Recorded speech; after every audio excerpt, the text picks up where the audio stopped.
ఒక ఆడపిల్లని ఎత్తుకెళ్లారని పోలీస్ స్టేషన్కి వెళితే పోలీసులంతా చేతగాని దద్దమ్మలైతే కనీసం ఒక ఎఫ్ఐఆర్ కూడా రాయకపోతే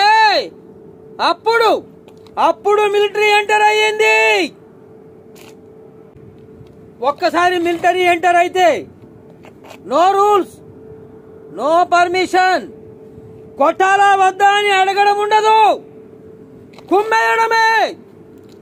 కాల్చాలా వద్దా అనే డిస్కషన్ ఉండదు, పేల్చేయడమే. అసలు ఏమనుకుంటున్నారు? నన్ను మీ పనివాడు అనుకుంటున్నారా? అభిమానాన్ని చంపుకున్నా ఆత్మాభిమానాన్ని వదులుకోలేను.